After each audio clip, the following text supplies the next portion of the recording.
I worked as a Navy SEAL for some years. We'll just call me John. I'm not going to spend time on my background, my training, or the path that got me here. None of that matters for what follows. The only thing that matters is that I was part of a job that took me to a lot of places most people never see. And that job put me in situations where paying attention to small details was not optional. Most deployments are exactly what you'd expect. Long stretches of preparation, movement, and waiting. You learn routes, check gear, move from one position to another, and try not to create problems for yourself. The work rewards people who stay calm.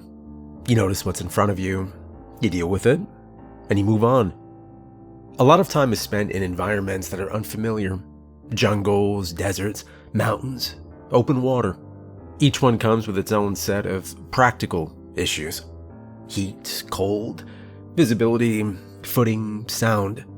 You learn how those things affect you and your equipment, and after a while you stop thinking about them consciously. What doesn't get talked about much is how different places behave differently, even when nothing is technically wrong. Sound doesn't always travel the way it should. Distance doesn't always feel consistent. Sometimes things appear closer or farther than they are. Sometimes movement catches your attention for no clear reason. Most of the time, those moments pass without incident and you forget about them later. Occasionally, they don't. I'm not talking about danger in the normal sense, not enemy contact, not accidents, not close calls that make good stories later. I'm talking about moments where something doesn't line up and there's no immediate explanation for why. When you work in a team, you learn quickly not to chase every odd sensation. If you reacted to everything that felt slightly off, you'd never get anything done. You log what you can, stay focused on the task, and keep moving. Most of the time, that's the right decision. Over the years, I was present for a handful of situations where that approach didn't fully resolve things. Events that didn't escalate, didn't turn violent, and mostly didn't get anyone hurt, but also didn't fit any category we normally use to describe what happens on an operation. What made those moments different was how consistent they felt afterward. Different locations, conditions, people. The same sense that something had occurred just outside the scope of what we were trained to notice. None of this interfered with the work. We completed missions, moved on, didn't dwell on it. That's how the job functions.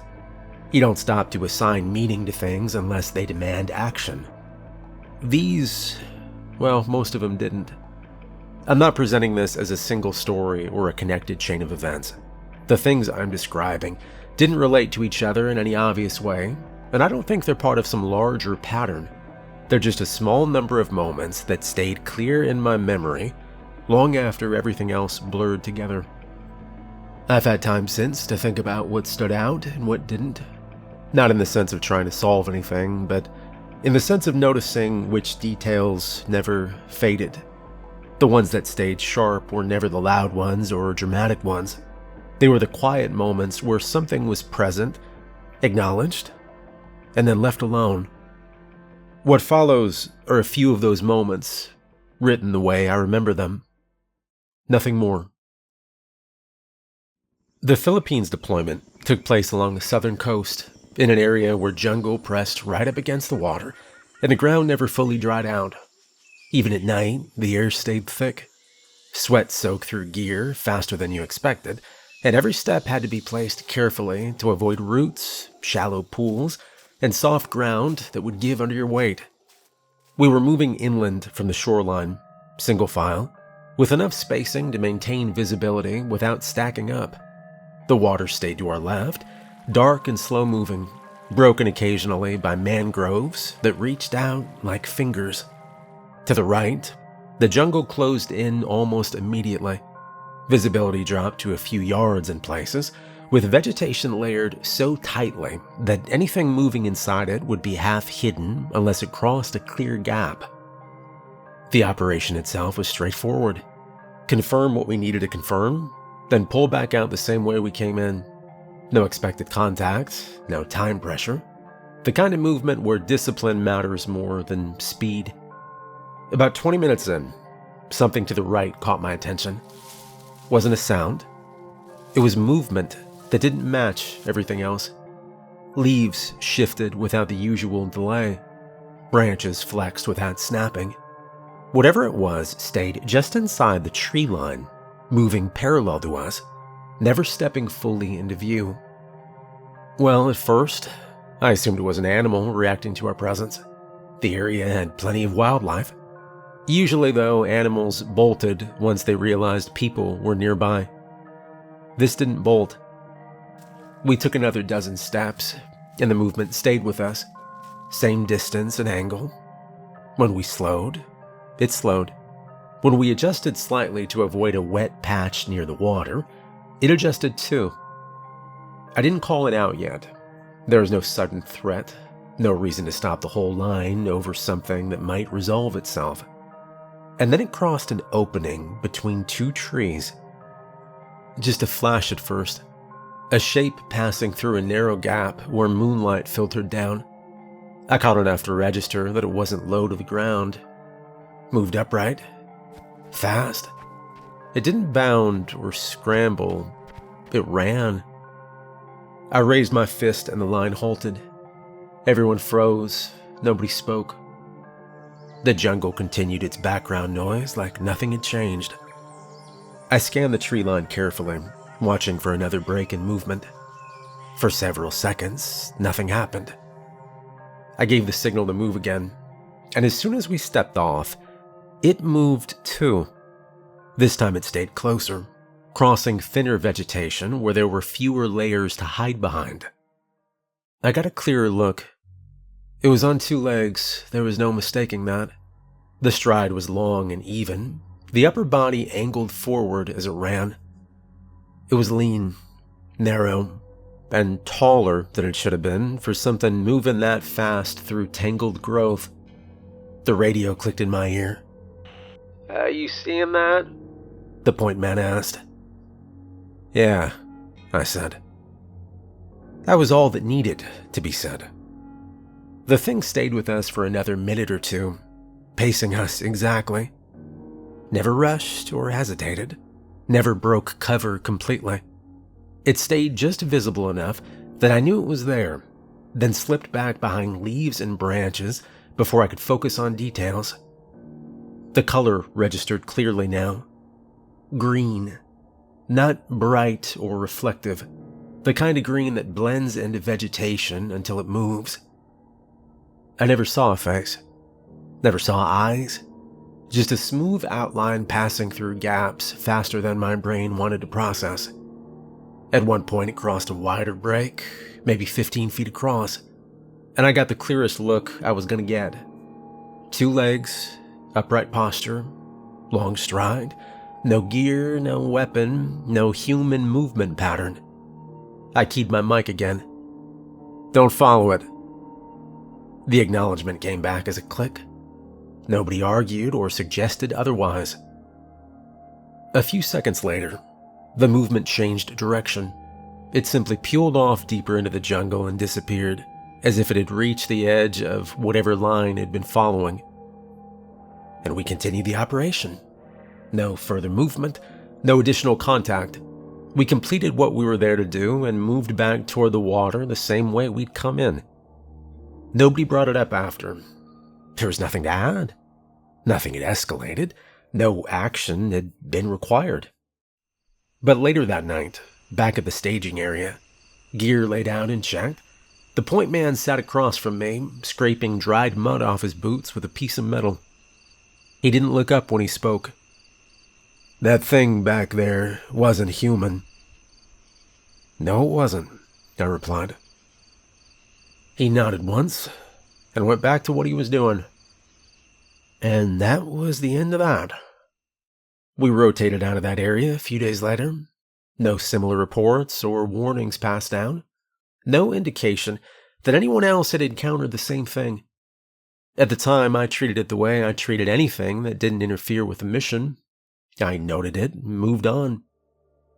What stuck with me, it wasn't how fast it moved or how close it stayed. It was something else. You know, animals react. People react. This didn't react. It paced us, maintained distance, then disengaged without any visible reason. Years later, after other deployments and other environments, that memory has stayed sharper than most. There was no confusion in its movement, no hesitation, no adjustment once it started pacing us. It behaved like something that already understood what we were and where we were going. At the time, I didn't try to describe it beyond what I saw. I didn't label it. That wasn't useful. Much later, with enough distance from the moment to be honest about it, there was one comparison that fit better than the others. Not perfectly, but close enough. I realize this is going to sound crazy, but it looked like a giant lizard. The Afghanistan deployment came later, during a stretch where most of our operations took place in higher elevation terrain. The mountains there don't feel dramatic when you're first inserted. They feel dry, empty, and repetitive. Long ridgelines, narrow passes, rock everywhere. You learn quickly that sound behaves differently at altitude, especially in places where stone walls and cuts funnel it in directions you don't expect. The operation started as a movement through a mountain pass we'd used before. Not often, but enough that it wasn't unfamiliar. The route wasn't marked on any civilian map, but it was known, and it was considered safe enough for transit. But there were steep slopes on both sides, loose rock underfoot, and wind that cut through gear even during daylight. We were moving mid-morning. Visibility was good. No weather issues, no indication of contact in the area. The kind of movement where your attention stays on footing and spacing more than anything else. About halfway through the pass, I noticed the steps. First, I thought they were natural. Rock formations in that region can stack in ways that look deliberate from certain angles. But as we moved closer, it became clear that this wasn't erosion or chance. The stones formed a descending path, cut into the mountain, narrow but consistent in width and height. They went down. Not steeply at first, just enough to pull your eye away from the pass and toward the darker space below. I slowed and raised my hand. The line stopped. I crouched and examined the nearest step. The edge was worn smooth. I didn't say anything yet, but everybody could see it. The steps descended into shadow, curving slightly as they followed the shape of the mountain. The air coming up from below felt cooler, still. Even the wind seemed to stop at the top of the stair. Well, we debated briefly over comms whether to bypass it entirely. There was no operational reason to go down there. But there was also nothing that marked the area as restricted or dangerous. No signage or mention in any briefing. And in that environment, old structures weren't unheard of. Afghanistan is layered with things that predate modern borders by centuries. We descended. The steps narrowed slightly as they went down, forcing us to adjust spacing. Light dropped off quickly. The walls on either side rose higher, the rock face closing in. And the stairway opened into a cavern. Not a cave in the natural sense. The space was too regular. The walls curved deliberately, forming a wide cavern that extended beyond the reach of our lights. The ceiling rose high enough that the beam didn't find it right away. There were markings on the stone, not writing. Carvings, shallow and worn, and repeating in patterns that didn't seem decorative. They ran along the walls at consistent heights, like markers rather than art. We moved slowly, scanning, light sweeping. There was no movement or sound beside our own. And then the statue came into view. It dominated the center of the cavern, carved directly from the stone floor. A spider, detailed enough that individual segments were visible where light struck the surface. It was enormous. The body alone rose higher than our heads. The legs spread outward, anchoring it to the cavern floor in a way that made it feel less like a statue and more like something frozen in place. The surface was smooth in some areas, rough in others, as if different parts had been exposed to different conditions over time. The scale was what hit me first.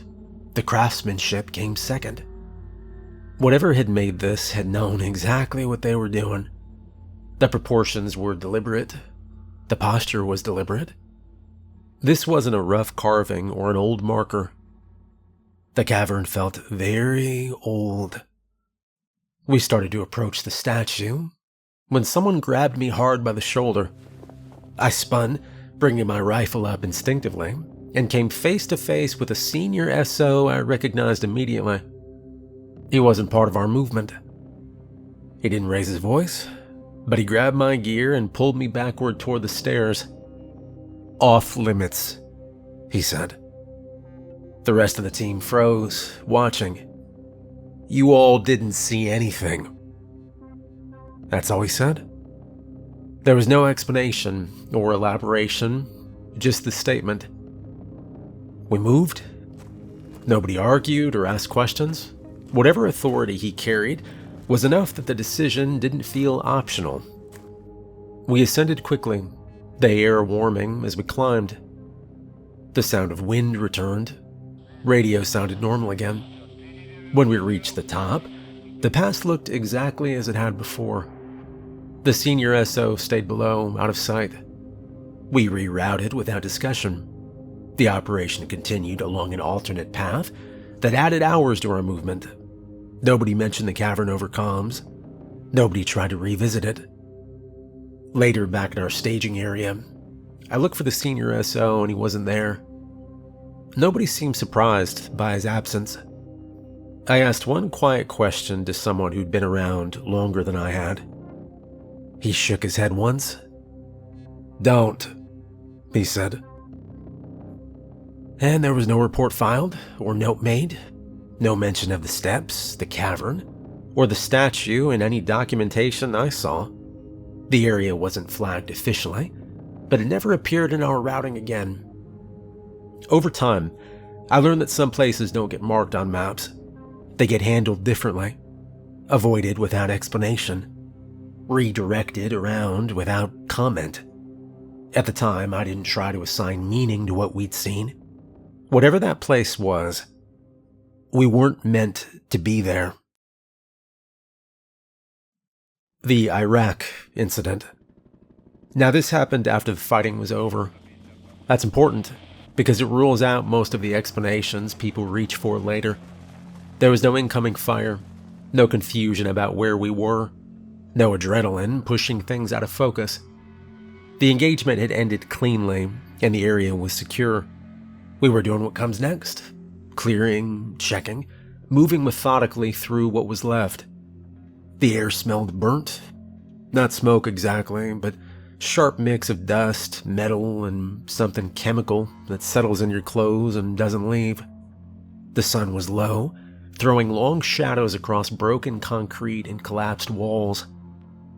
The heat was draining fast, replaced by that dry evening chill that creeps in once the light starts to go. We were moving through the remains of a small cluster of structures, not much left standing. Walls blown open, roofs collapsed inward, rubble everywhere. You had to watch your footing or you'd roll an ankle on loose stone or step onto something that shifted under your weight. A light mist started rolling in from lower ground. It stayed low, hugging the ground, moving slowly between debris and pooling in shallow depressions. We spread out, maintaining visual contact. And that's when I noticed the ground moving. It wasn't shaking or collapsing. It was moving. Subtle at first, a slow displacement beneath the mist, like something pushing from underneath instead of across the surface. The motion traced a shallow curve through the debris, about 30 yards ahead of us. We halted immediately. The movement didn't stop. It slid forward, smooth and continuous, passing behind a broken wall and reappearing on the other side. The mist parted around it, flowing over something solid instead of drifting freely. I stared at it, trying to reconcile what I was seeing with anything familiar. Dust settling doesn't behave like that. Neither does smoke. The shape emerged more fully when it crossed an open gap between piles of rubble, and it was long, thick, continuous. A single body moving as one piece. No visible limbs, no side-to-side motion. It advanced by pressure alone, sliding forward like something forcing its way through the ground without resistance. The radio clicked. "Are you seeing this?" one of the guys asked. The shape continued moving, angling slightly downhill. It never turned towards us or reacted to our presence. It behaved like we weren't there at all. And then it passed close enough that I could see detail. The surface was rough, not smooth. Earth and debris clung to it as it moved, and then fell away behind it. The mist swirled and closed in its wake. Whatever it was displacing ground as it went, not just sliding across the surface. "Is that a snake?" the guy beside me asked. I watched it move, watched how the ground responded around it. "I think it's a worm," I said. That was the closest comparison I had. The thing slowed as it reached a shallow depression near the edge of the structures. One of the bodies from the engagement lay there, partially obscured by debris. And the movement changed. The front end of the shape, if it even had a front, rose slightly, then pressed downward near the body. The ground shifted, and debris slid inward. And I still don't know if I imagined what came next. I swear I saw that body move. At least I think it did. I saw it move downward. There was no sound, no tearing or collapse, just displacement and then absence. The mist settled. The worm-like shape continued forward for another few yards, then sank lower, its outline fading as the ground closed above it. And within seconds, it was gone completely. No hole remained, no disturbed soil beyond what was already there from the engagement. If I hadn't been watching the exact spot, I wouldn't have known anything had changed. No one spoke. My brain kept replaying the moment, checking angles, lighting, distance, looking for something that could explain away what I thought I'd seen. I gave the signal to move. We advanced cautiously, stepping through the area where the thing had passed. The ground felt solid underfoot. No soft spots or signs of tunneling. No drag marks. Nothing that suggested something massive had just moved through it. But the body was gone. We finished clearing the area without incident. No further movement. No additional mist beyond what drifted naturally with the cooling air. That night, while we were staged and waiting, the same guy who'd spoken earlier sat down across from me. He rested his helmet on his knee and looked at the ground between us. "That thing," he said. I wasn't imagining it. "I think it took that body." I didn't answer right away. "I don't know," I said finally. And he nodded slowly. He didn't push it, and neither did I. That was the last time we talked about him. I've replayed that moment more times than I care to admit. You know, fatigue can do strange things. Smoke and mist can distort depth. Your mind can connect movements that aren't really connected. But two of us saw the same thing. We both saw the shape, we both saw where it went, and the body was gone afterward. Heavy things leave traces, though.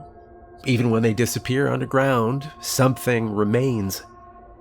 There was nothing. Whatever that thing was, it passed through, took the body, and then left. The Somalia incident happened at night, during weather bad enough that most units would have postponed movement if they had the option. We didn't. The storm came in fast off the coast, pushing inland with heavy rain and wind that flattened scrub and turned dry ground into slick mud in minutes. Visibility dropped to almost nothing between lightning flashes. When the thunder rolled through, it didn't echo so much as smear across the sky, long and low, like the sound couldn't decide where to go. We were moving through terrain, low trees, scrub, open stretches broken by shallow washes and clusters of rock. Not the kind of place where you lose people easily, even at night. The spacing was tighter than usual because of the weather, but we maintained visual contact. Headlamps stayed off, and we relied on flashes of lightning. That was when one of our guys went missing. There was no shout or call over comms, no sudden break in formation that would have drawn attention. One moment he was there, moving just ahead and to my left, and the next he wasn't. We stopped immediately. I counted heads twice before saying anything. Same result both times. We called his name quietly over comms. No response. Tried again, louder. Still nothing. Rain hammered down hard enough that it masked anything smaller than thunder. Wind tore through the scrub in uneven burst, flattening at one moment and letting it spring back the next. We backtracked along our exact path. Same spacing and order. No sign of a struggle. No dropped gear. No disturbed ground beyond what the storm was already doing on its own. The missing guy was not careless. He was not inexperienced. He wasn't the type to wander or break formation. He was big too. 6'4", 240. Built like somebody who didn't get moved unless he decided to move. Well, we widened the search and controlled arcs, keeping line of sight when we could. And that was when someone spotted the backpack. It hung from a tree well off our path, silhouetted against the sky during a lightning strike. For a split second, it didn't register as anything more than debris caught in branches. Then another flash hit, and the shape resolved clearly. It was his pack, hanging at least 50 feet up. We moved toward it as carefully as the terrain allowed. The rain made everything slick, branches whipped in the wind. When we reached the base of the tree, I tilted my head back and followed the line of the trunk upward. The pack was suspended from a thick branch near the top, swaying slightly in the wind. No rope or cord, no fabric snagged or torn. It was just hanging there. I stared at it for a moment, trying to find a practical explanation. Something that fit the environment. Something that fit the man. He didn't climb trees. At least I'd never seen him do it. And there was no way he could have climbed that high in the dark, that quickly, in a storm with full kit. There were no scrape marks on the trunk, no broken branches below. Nothing on the ground. The storm surged again, wind roaring through the scrub, rain hammering down sideways. For a few seconds, the noise overwhelmed everything. Then it stopped. Not the storm, just the wind. It dropped off suddenly, leaving rain falling straight down instead of sideways. And that's when we heard it. Not a sound from the ground. Above us. A rush of air, heavy and fast, like something large passing overhead at speed. There was no shape to it, no silhouette against the clouds, just the unmistakable sense of mass moving through space right above the tree line. It lasted maybe a second, then it was gone. The wind surged again immediately afterward, branches whipping and rain slashing sideways like nothing had happened. No one spoke for several seconds. Finally, someone broke the silence. "Did you hear that?" We stood there longer than we should have, rain soaking through gear, lightning flashing intermittently overhead.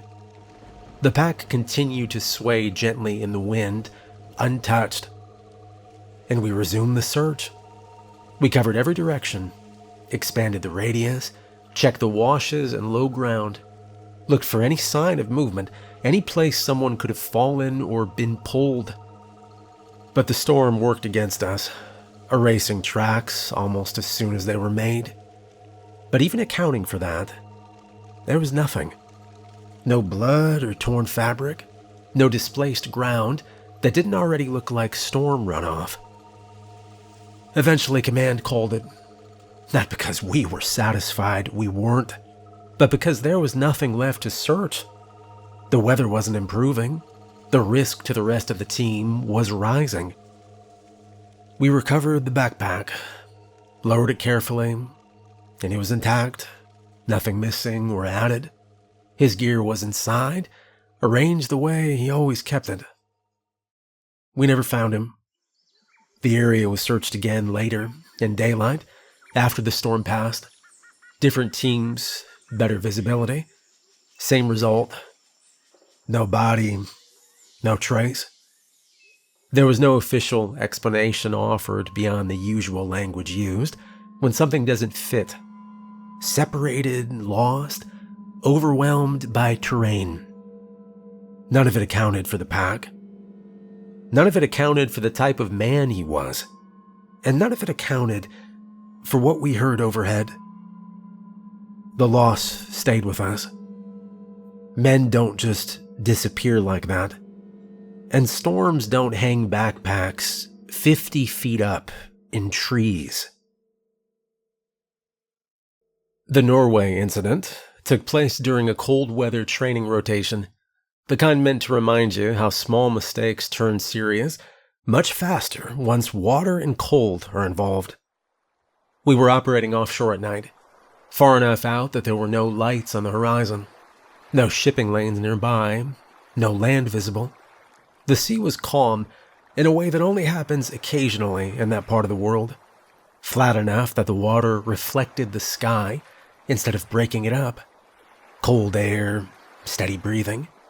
Everything slowed down by temperature. We were moving at low speed, maintaining spacing and running passive systems. No reason to make noise or rush. Just steady movement through open water while everyone stayed alert for anything that didn't belong. At first, nothing did. The water rolled beneath us in slow, heavy swells that barely registered against the hull. You could hear it more than feel it. A low, constant sound that blended into the background until you stopped paying attention to it consciously. That changed when the water beneath us darkened. It was a gradual shift in tone, like a shadow passing under glass. At first, I assumed it was a whale. That made sense. The region supports large marine life, and whales surface and dive without warning. Their mass can distort water patterns in ways that look unnatural if you're not expecting it. I adjusted my stance and leaned slightly, trying to get a better angle. The shape beneath us was enormous. It wasn't long and narrow like most whales. It was broad and smooth. The surface didn't break the water. It just stayed below it, moving slowly enough that the displacement was almost gentle. The shape slowed. Then it stopped. The water above it stilled in a way that caught my attention immediately. The natural movement of the sea didn't resume. It was as if something solid had pressed upward and held there. I was still thinking whale when the eye opened. There was no build-up, no ripple, just a slow separation in the darkness beneath the surface, revealing a single massive eye opening directly upward. It was positioned at the top and center of the body, oriented straight toward us. And the color registered first. Red. Bright, deep, and saturated red, like something lit from within rather than reflecting light from outside. The surface of it was smooth and wet, catching what little ambient light there was and bending it in a way that made depth hard to judge. But the scale hit. The eye alone was enormous. Later, when I tried to put numbers to it, 50 feet across was the closest estimate that didn't feel exaggerated. It filled most of the visible space beneath us, stretching wider than the boat itself. No pupil detail stood out, no blinking. It simply opened and remained open. Nobody moved. I felt the instinct to step back, even though there was nowhere to go. The cold air felt sharper all of a sudden, like my lungs had decided to remind me where I was. The water around the eye remained unnaturally still. No bubbles or surface break, just that massive shape holding position directly beneath us. Close enough that if it had surfaced, it would have displaced the boat easily. Someone behind me breathed out slowly. For a few seconds, I waited for it to react, for the eye to track movement, for the body to shift, for anything that suggested it was aware of us in a way that would require action. Nothing happened. The eye stayed open, fixed and unblinking. If it was looking at us, there was no way to tell. And then the eye began to close. As it did, the water above it darkened again, returning to its earlier tone. The stillness broke, small ripples spread outward, then larger ones, as if the sea had remembered how it was supposed to act. The shape beneath us began to sink. The shadow grew deeper, broader, then stretched downward until it faded into total darkness. There was no wake or turbulence, no sign of disturbance beyond what we'd already seen. Eventually, the senior officer gave the order to continue, and we did. The rest of the night passed without incident. No additional movement, no return of the shape. The sea remained calm all the way back. I replayed it in my head afterward many times. We never encountered it again, not in that area or anywhere else. And I never saw another eye like it. But I think about that moment sometimes when I'm near open water, especially at night. Because whatever that thing was, it existed there long before we passed over it. And I have a feeling it's still there today. Well, I left active duty years ago. Not because of anything in this story. My time ended the same way it does for most people in that line of work. Rotations end. Bodies wear down. Life moves forward. You pack up what you can carry and you leave the rest behind. Most of what I remember from those years blends together now. The days, the briefings, the places. A lot of it fades the way it should. That's normal. You don't need to hold on to every detail to know who you were or what you did. I don't think about the moments I talked about every day. I don't connect them to each other. I don't look for patterns. That kind of thinking doesn't really help. What I do think about, occasionally, is how easy it is to assume that unfamiliar things behave the same way familiar ones do. Most of the time, that assumption works. Animals act like animals. Terrain acts like terrain. Water behaves like water. Sometimes, though, you run into something that doesn't react at all. Doesn't escalate, doesn't retreat, doesn't acknowledge you in any way that fits your expectations. It simply exists alongside what you're doing, briefly, and then it's gone. I never felt chased in any of those moments. Never felt hunted, really. Even in Somalia, when one of our own disappeared, there was no sense of pursuit afterward. No lingering presence. Things happened, and then they didn't. I've had people ask me, in different ways, whether I think those things are still out there. Whether I think they're connected. Whether I think they were meant to be seen. I don't know. I don't think that question matters as much as people want it to. I don't tell these stories as a warning, and I don't tell them as proof of anything. I'm not asking anyone to believe anything. I'm just describing what I saw and what happened afterward. That's it. I don't avoid jungles, deserts, mountains, or open water because of this. I still go outside. I still travel. I still pay attention to my surroundings the same way I always did. But I'm more comfortable now with the idea that the world isn't obligated to make sense just because we think it is. Some places have rules that don't include us. Some things don't care whether we understand them. And sometimes, the only reason you're allowed to leave a place is because you got lucky.